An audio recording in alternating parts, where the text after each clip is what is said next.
Welcome to the Daily Influence, where our mission is to deliver a daily dose of positive influence that can uplift you personally or be shared within your sphere of influence. While not every episode may directly apply to your unique circumstances, we strive to provide insights and inspiration relevant to most people's daily, weekly, and monthly lives. Whether you are tuning in during the morning, noon, or night, the Daily Influence is here for you. Listen, share, and embrace the power of influence in your life. Hey, it's Brian Smith, and it's another episode of the Daily Influence. I'm coming to you today from Denver, actually from offices that we used to have here before we moved our headquarters to Illinois. Today's topic, we are still moving on with who am I and who do you want to be? And that's always a question that is asked constantly, sometimes from some of us. I think it's kind of funny when you ask a child what they want to be. It's usually something positive, and it's usually something very influential, like a policeman or a fireman. And the innocence and simplicity of who they want to be, or who we wanted to be when we were children, I wish sometimes would carry forward into our adulthood. The more we evolve, the more that we are faced with our life experiences, those things change. For me, I grew up kind of poor, but my family, as we've talked about, sent me to private school. So I was surrounded by upper middle class to affluent people, and it really influenced me in who I want to be, and it influenced my behavior, it influenced my actions, and it influenced how I set myself up for the challenges, the successes, the failures, everything that's come to this point in my life. And understanding who you want to be is really important. Some of us don't know that, even as mature adults. Others change who they want to be through the cycle of life.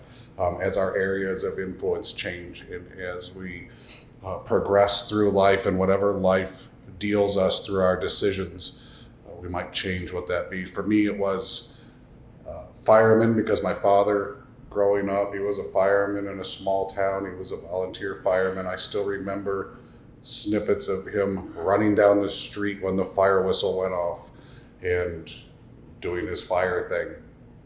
I was influenced by that as a child. But then sometime during my early years, I wanted to be an accountant. And one of the reasons I wanted to be an accountant is I was influenced by the affluent people that were around me. So I thought that being an accountant would maybe bring me to an affluent place. Interestingly, as I got into high school and moved through, my focus on money and my focus on being affluent was heavily influenced, still by the people around me, but the choices I made. And as many of you who have read our books know, I went off and decided to get into drugs and sell drugs in high school, which led to me going into the military, which was a better path towards being an accountant, because it helped pay for my education, and it helped pave the way for who we are today at IA and all of the organizations that we influence. One of the things about understanding who we want to be is this self-reflection that we've been talking about during our past episodes, and helping us understand who I am. Sometimes who I am isn't who we want to be. And to recognize that, we have to go through this self-reflection. And breaking down the paths of who we were, who we wanted to be, how we transitioned from those things can be a really healthy and helpful process in getting us to where we might actually want to be. Understanding our failures, understanding the things that influenced us, understanding the decisions and why we made them, not self-justifying those decisions, but using them as a tool for us to have more clarity and understanding in who we are currently and who we want to be sometime in the future. the things that I've learned about myself is that I didn't like who I was, or I didn't like who I am, not always as a general overbearing sense, but in moments.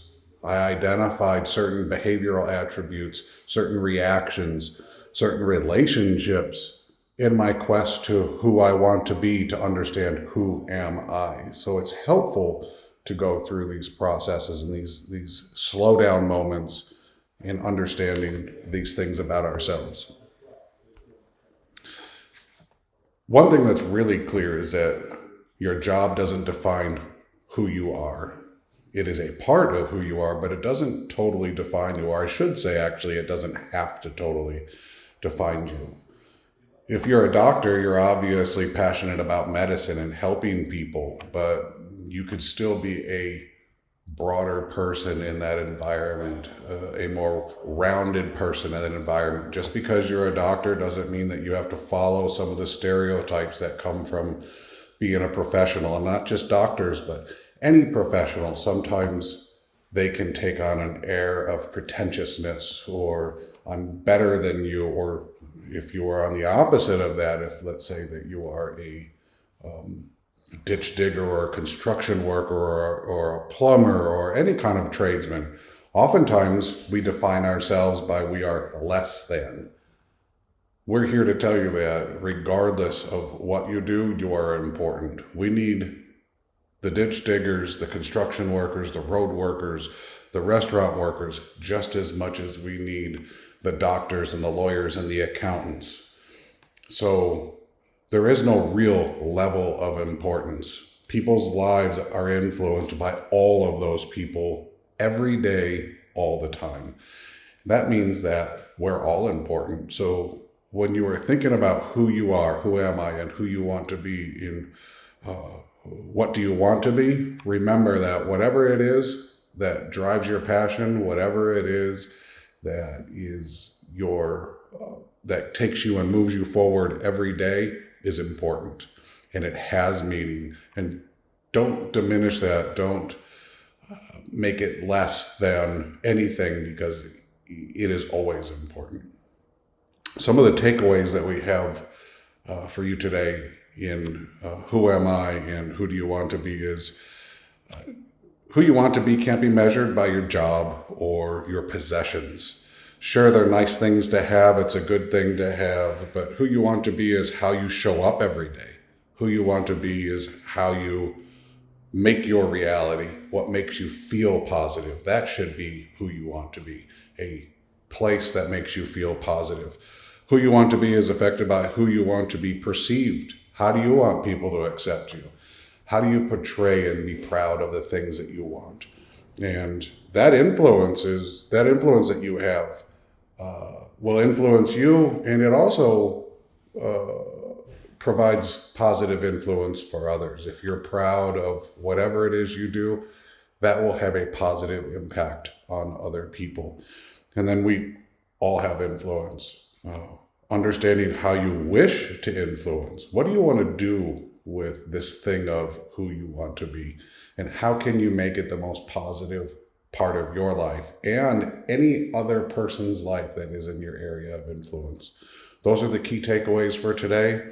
Tomorrow we are going to continue moving through the Who Am I? And I look forward to speaking to you again here from Denver. Have a great day.